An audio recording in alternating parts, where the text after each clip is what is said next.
Hola a todos, ¿qué tal? Pues hoy tenemos el último vídeo de Baldas, por fin. Después de bastante tiempo en el que hemos estado haciendo semanalmente estos vídeos y que hemos hablado más o menos de casi todos los cómics que veis ahí, pues ha llegado el momento de descansar, tanto para vosotros como para mí. Tengo otras habitaciones con más cómics, pero quizá más adelante me anime. Mientras tanto, vamos a ponernos con los últimos cubículos que tienen el resto de coleccionables. Y vamos a empezar por el que, según algunos, es el de mayor calidad. Este coleccionable también de Forum y que trae la etapa de Daredevil de Frank Miller. Antes de empezar un poco de contexto, Daredevil, hoy en día el Daredevil de Miller es un clásico del cómic de superhéroes. Y Daredevil es un personaje de gran importancia, de hecho tiene serie de televisión incluida. Pero antes de que lo cogiera Miller, era un personaje clásico y básico de Marvel, pero que al contrario que otros no había tenido una gran etapa. En Los Vengadores tú podrías trazar hacia atrás varias etapas muy buenas. El Spider-Man de Romita, por supuesto, los Cuatro Fantásticos de Lee Kirby, pero Daredevil, hasta que llegó Miller y lo cambió todo. Aquí en este coleccionable que sacó Forum, bueno, Planeta de Agostini en la sección Forum, nos cuenta desde su primer número con el personaje, cuando aún solo era un dibujante y al guión estaba Roger McKenzie, y cómo va evolucionando gráficamente. Ya veis que este de Miller no tiene nada que ver con el que tenemos hoy día. Para bien o para mal, según cada uno, Miller nunca ha dejado de evolucionar y de experimentar y de probar cosas nuevas. Los primeros números no son suyos de guión, pero el dibujo ya veis que está a buen nivel.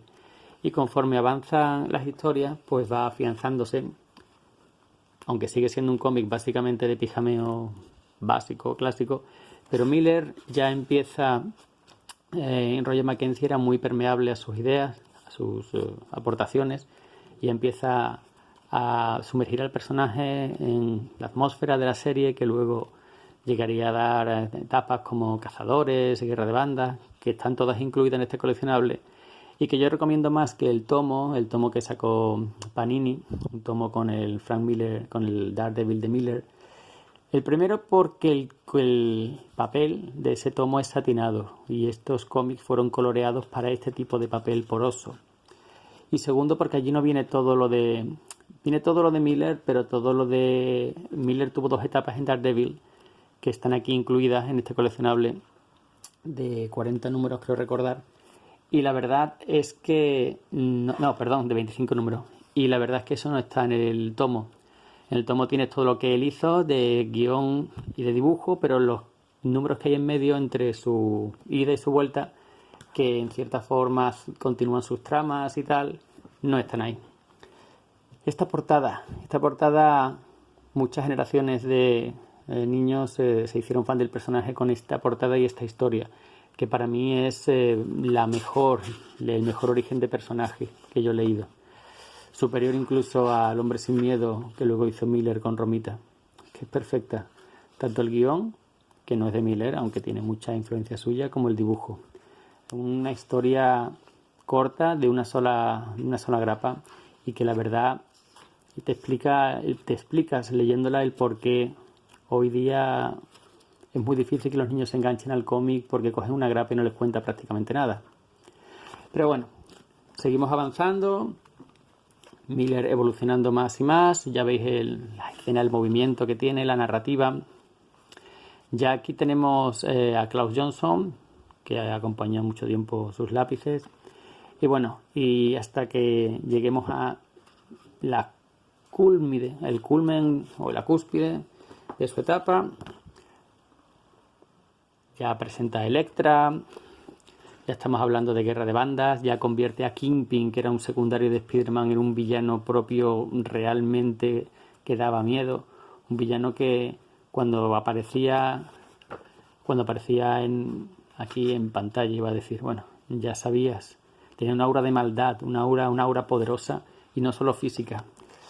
El coleccionable es muy disfrutable, incluso aunque sean historias, pero aunque sean historias de superhéroes, poco a poco las hacen cada vez más suyas. ¿Os acordáis? Mira, ¿os suena de algo esta imagen? Ronin, que luego lo homenajeó el gran Rob en X-Force. Bueno, y vamos llegando, vamos entrando hasta llegar a...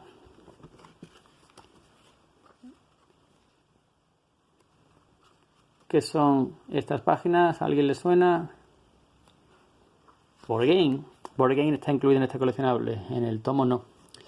Board Game ya no tenía dibujo de Miller, estaba dibujado por Dave Mazzucchelli, pero es probablemente la mejor historia individual que ha hecho Marvel en su vida, en la historia de la editorial.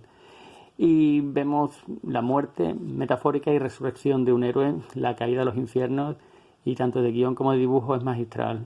No se le puede poner un pero a esa etapa. Algunos le ponen al final, que debería haberse cerrado de otra manera, pero es que es una serie abierta, es un personaje que no puede acabar nunca. Pero bueno, los últimos números de la colección ya los dedican a historias, a What If, también dibujados por Miller. Mira, este tiene guiones de Miller y dibujos suyos. Y a una especie de team-up que también hizo mucho antes de convertirse en el guionista que todos conocemos hoy día. En resumen, un coleccionable muy bueno, quizás sea el más completo de todos los que sacó Forum en su momento, y que hoy día no es muy difícil de encontrar, sobre todo desde que pusieron a la venta el tomo integral. Se puede encontrar por 50, 60 euros, a veces menos. El siguiente...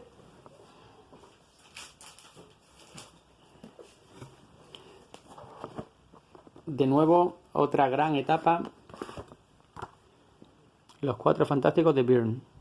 Los Cuatro Fantásticos, después de los primeros 100 y pico de números de Lee Kirby, habían tenido etapas buenas. O sea, no había sido un desastre.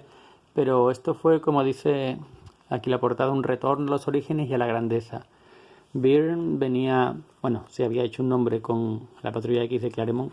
Y aquí asumió...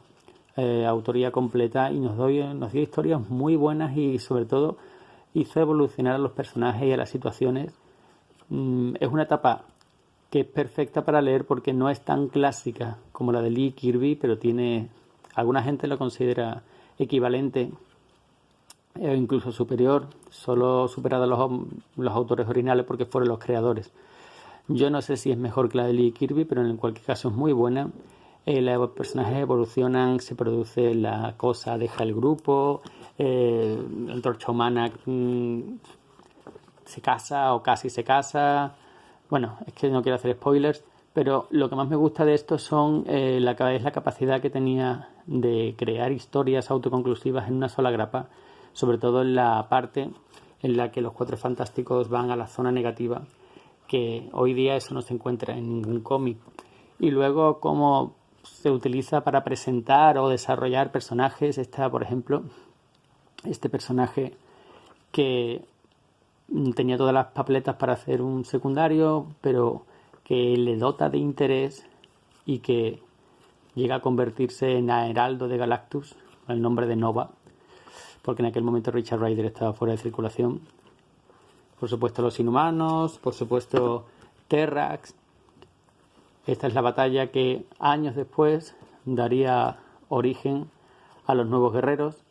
Y en fin, el dibujo, como ya veis, el dibujo es bueno, pero conforme avanza la colección se va volviendo más apresurado y más sucio. Y es que Byrne, para ahorrar tiempo, se entintaba a sí mismo primero y luego directamente dibujaba a tinta, y eso se va notando. O sea, el Byrne con un trazo tan bonito, tan agradable a la vista. El mejor Byrne que yo he visto es el del Capitán América de Roger Stern y por supuesto sus mejores números de la Patrulla X, pero luego eso aquí se va perdiendo conforme avanzan los números, y aunque los guiones siguen estando bien y crea muchos personajes y situaciones de seres alienígenas que luego se recuperaron en etapas posteriores, secundarios, pero el dibujo va empobreciéndose conforme avanza. Aquí tenemos a Alpha Flight, su grupo fetiche. Son guiones muy, muy inteligentes. No se repite, no te aburres. Bueno, aquí sale el mismo dibujándose. cómic de superhéroe al 100%, pero bien hecho. Hulk, que como digo, hizo muchos cambios, metió a este personaje como miembro de los Cuatro Fantásticos para sustituir a Ben Grimm, que después de a Secret Wars había abandonado el grupo para quedarse en ese mundo de batalla. Aquí también te incluyen esos números de Ben Grimm que la verdad es que no son nada del otro mundo, pero por lo menos sirve para poner en contexto dónde estaba el personaje en aquella época. Estos dibujos de Hulk todavía muy buenos, con este novio que tenía en aquella época, indio, un personaje de una minoría. Los personajes pertenecientes a minorías étnicas no son patrimonio de los cómics de hoy día, han estado siempre en los cómics Marvel, por mucho que alguien no lo entienda. Y bueno, aquí tenemos otro hito del universo Marvel, cómo se recupera a Jean Grey, cómo se deshace lo que Claremont hizo en la Patrulla X y cómo vuelve la resurrección, que digamos de alguna manera, aunque fue muy alabada por los aficionados que realmente apreciaban al personaje, a partir de aquí ya no te podías creer ninguna resurrección de ningún personaje Marvel. Que volviera Jean Grey a la vida después de lo que supuso la saga de Fénix Oscura quitó mucha credibilidad al resto de resurrecciones. Y lo que tenemos ya es su final, con una especie de what if, un viaje en el tiempo. Byrne se iría de los Cuatro Fantásticos, como ya digo, creando la segunda o la mejor etapa igualada con la original de Lee Kirby, y se iría para hacer los lápices de Superman. Los lápices de Superman que volverían a tener un buen nivel y que creo que es lo último que hizo en condiciones sus primeros años en DC, porque luego su Wonder Woman en los 90 fue desastrosa. Pero bueno, estamos hablando de los Cuatro Fantásticos. Su último número, que ya no es 100% suyo, sino creo recordar. Eso es. Dejó la serie. No recuerdo si por desavenencias con los guionistas o porque le dieron un gran contrato en DC. Pero el caso es que dejó estos números, que no sé cuántos son, pero bastantes, muchos. Y que una etapa que se disfruta hoy como el día que se editaron. Y hablando de los Cuatro Fantásticos, de esos personajes, tenemos años después, con Panini ya como editorial poseedora de los derechos de Marvel, este otro personaje coleccionable de los Cuatro Fantásticos, que equivalente al que hablamos el otro día de la Patrulla X, con cartoncillo semirrígido y más caro, costaba 4 euros. Y aquí lo que se reúne es la etapa que vino después de Héroes Reborn, los Cuatro Fantásticos. No, espera, ¿cuándo fue esta etapa? Yo me confundo, perdón. Esto fue en plenos 90. Esto fue el premio que le dieron a Scott Lobdell, el premio de consolación, para quitarle de las series mutantes, que había sido después de Claremont el rey de los mutantes durante mucho tiempo y que los hundió. Le dieron como premio de consolación los Cuatro Fantásticos, pero no salió bien la cosa. En cualquier caso, Panini hizo esta coleccionable de solo 20 números, que incluye en primer lugar el número 1 con una historia en la que pone a los lectores, dando por hecho de forma inteligente que no tienen por qué saber quiénes son los personajes y su origen, un guión de Ralph Macchio y dibujo estándar de Ron Lim, en el que se cuenta el origen de los personajes, y acto seguido la primera saga de Scott Lobdell con dibujos de Alan Davis, buenísimos, ya lo veis, que sin ser nada malo no es nada especial, la verdad. Una saga en la que tiene que encontrar una civilización mística oculta, Scott Lobdell y sus diálogos enrevesados, nada interesante. Como ya digo, no es una etapa muy larga. Perdón, este es el último. No es una etapa muy larga, y poco después llamaron al Patriarca Mutante, que ya había hecho Chris Claremont empieza en este tomo, ya había hecho las paces con Marvel después de haberse ido de los mutantes. Y aquí le dieron a Salvador Larroca, en la verdad, un momento muy bueno de su carrera. Me gusta mucho su dibujo aquí. Y Claremont hace una serie entretenida, muy alejada del nivel de los mutantes de su época, pero que cumple, pero tiene ciertos tics a considerarlo o a tratar la serie como de mutantes y hay muchos personajes invitados. De hecho, que él pidió a los editores que poder incluir a Kitty Pryde en los Cuatro Fantásticos no tenía sentido. Pero bueno, una etapa larga, una etapa entretenida y una etapa que se lee hoy día bastante bien, ayudado mucho por los dibujos de Salvador La Roca, que están realzados por este color, que ya era un color infográfico muy bueno. Los números se suceden. Estas bizarradas de Claremont, ya veis, aquí la boda del Doctor Muerte. Y bueno, van pasando hasta que llegamos a lo más interesante de este coleccionable, al menos para mí. La llegada de Carlos Pacheco y Rafael Marín a los Cuatro Fantásticos. Es la primera y única vez en la historia que los Cuatro Fantásticos han estado guionizados por un español. Y aquí era una etapa con sabor clásico, pero que habría nuevos caminos si le hubieran dejado terminar, concluir, contar las cosas como él quería. Hubiera sido una etapa probablemente redonda. Pero los americanos desconfiaban de un guionista, de Rafael Marín, del que no conocían, que no era nativo de la lengua para ellos, aunque es perfecto, habla perfecto. Así que les impusieron, ya en este tomo, les impusieron a Jeff Love a los diálogos. Y eso es como si tú estás trabajando y por encima de tu hombro hay un tío viendo cómo lo haces. Así no se puede trabajar bien. La cosa no terminó bien. Fue una etapa corta, una etapa que estaba planeada para mucho más largo, pero que nos dejó estos sagas, por ejemplo, la de Nihilius, muy buena, Namor, en fin, números que se disfrutan muchísimo y con un dibujazo de Pacheco. Al final, lo que terminó esta coleccionable con unos números, un batiburrillo de dibujantes y guionistas que, bueno, como digo, ojalá lo hubieran dejado a Pacheco y Marín contar las historias que querían, pero en conjunto un coleccionable entretenido que sabe a la primera familia, no tiene nada que ver con otras etapas que eran irreconocibles y que hoy día se puede encontrar muy muy barato. De hecho, un compañero del grupo lo pilló ayer completo y prácticamente nuevo por 20 euros.